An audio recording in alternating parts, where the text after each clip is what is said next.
Welcome back to Inside the Bear Cave, everybody. Back here for week 2 of our alumni series. We're bringing back the Astros 2023 Minor League Player of the Year and 2018 Growler, Joey Loperfido. Joey, first off, it's great to have you here, a part of the show. And for your experience, you came in a limited experience here with Kalamazoo, but you come after your 2018 season where you're an All-American freshman, an All-ACC freshman, just a game away from getting to Omaha, and you choose to play more baseball. What was that experience like? It was fun. Like you said, I was only there a couple weeks, but me and another Blue Devil, Matt Mervis, we drove up to Kalamazoo after our season wrapped up.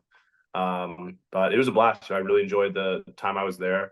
I've looked back at I play with Zach Daniels now with Houston, but we've talked about how talented that team was that summer, and you've definitely seen the professional and big league alumni come out of that team that we had there in Kalamazoo. So it was a Now, fun you summer. mentioned that team, 13 different guys either drafted or signed via UDFAs, a very deep team all around. And you mentioned Matt, of his experience out there. He came in mainly as a pitcher, trying to just be a two-way guy. You had to move around a lot in your college career between different positions, starting out at first base, playing a little bit second, moving into the outfield as well. How do you feel summer ball, not just your time in KZU, but overall summer ball, allowed you to explore some of those options?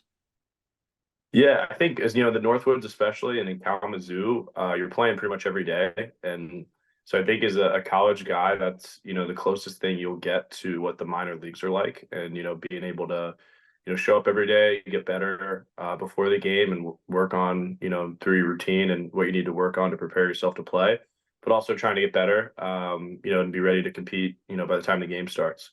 So I would say just kind of getting comfortable, especially as a college guy. The college season, you'll play a 3-game series on the weekend, you'll play a midweek, but you have more off days. And, I think in Kalamazoo, it was a good experience for me just to kind of get an understanding of like, okay, if you want to play professional baseball, this is what it's going to be like. And just getting comfortable playing, every day and for a prolonged season like it is.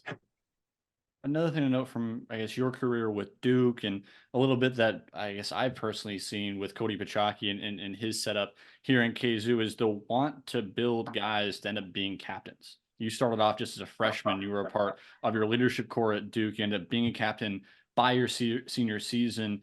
What do you think are the characteristics that you brought in just as a freshman to allow you to be kind of in that role so early? Yeah, I mean, for me, I was fortunate to have a lot of good role models at Duke my freshman year. A lot of guys, upperclassmen, juniors, and seniors that were great leaders to kind of look up to and see how they handled themselves every day. Whether it was on the field or off the field. Um, so just try to emulate those guys and kind of carry that way of going about your business with me.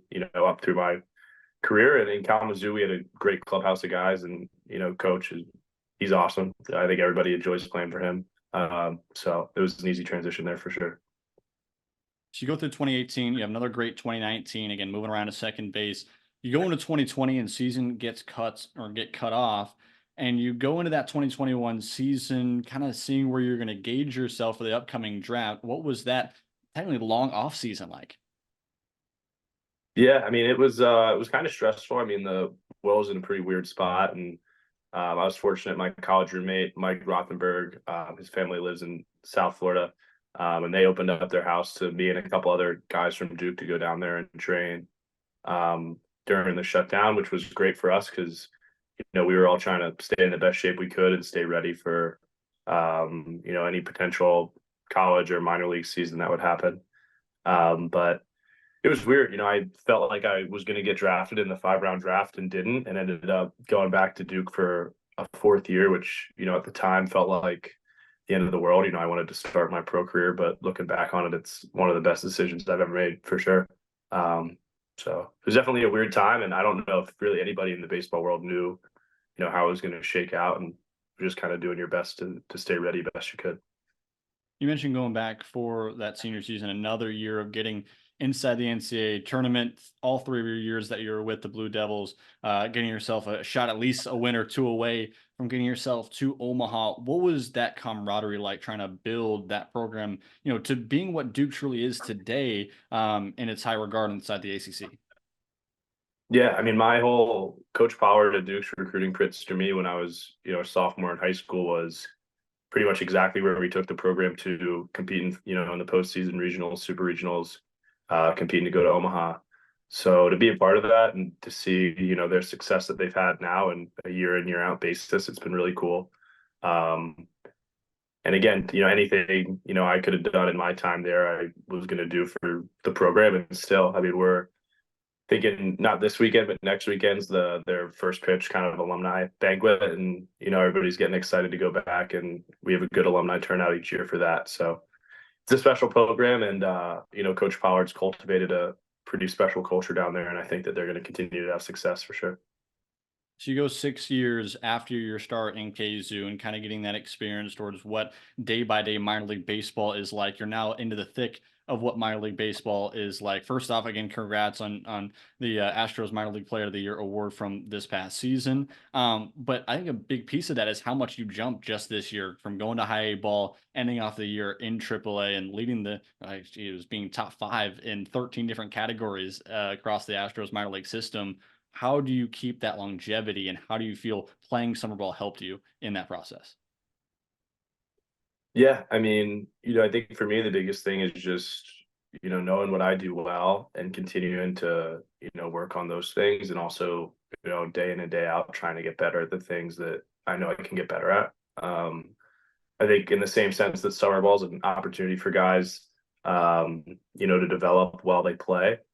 The minors are just the same. It's what can you be doing better, and you always just have to be pushing to get a little bit better every day. And when you're playing every day like that and down the stretch, you're not always going to have your A swing, or your body might not always feel great, but I think just kind of piecing together what you have to do routine wise and daily just to put yourself in the spot to be successful has been kind of the biggest thing for me.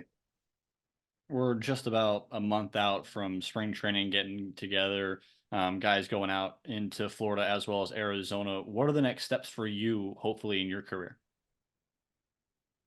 Yeah, so I mean, for me, it just starts with a good spring training. It's always a good opportunity to get down there, and you're around the staff of the team. Everybody's excited for the year. So for me, just kind of that routine and all that stuff starts in spring training.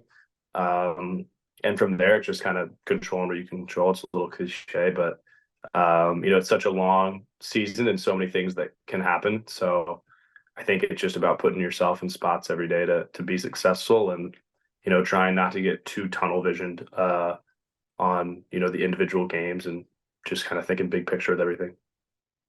So you go back to your freshman year self, or if you're looking at a freshman year you or a freshman right now inside the ACC or at a D1 Power Five college, what are you telling them to hopefully develop, or a big key for them to develop to get themselves now to where you're at today in minor league baseball?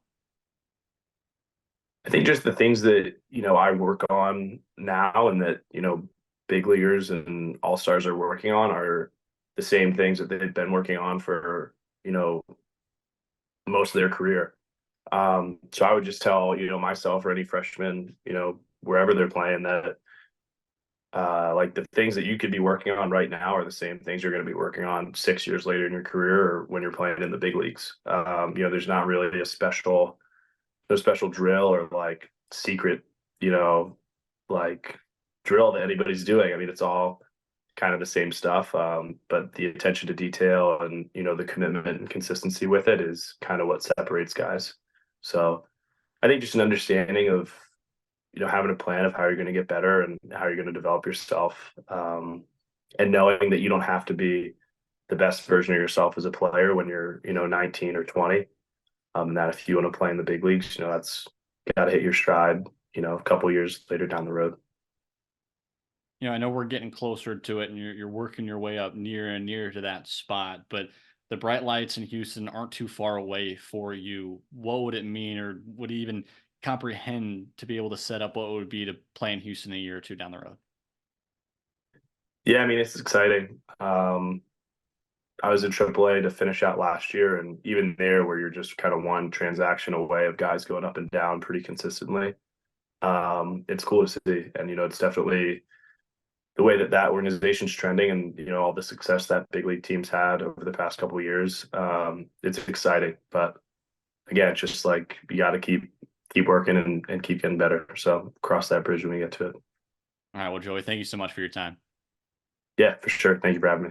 That'll wrap it up for this edition of Inside the Bear Cave. Our alumni series will continue throughout the rest of the spring. I want to thank Joey Loperfido a ton for coming on and talking about his experience with the Growlers. But again, make sure to stay tuned on the YouTube channel here for the Growlers, as well as on our Twitter, our Facebook, our Instagram, and our TikTok. Loads of content coming up, including player signings, a couple other additions to our alumni speaker series, and a lot more coming up for the spring and heading into the 2024 season. As always, roll Growl.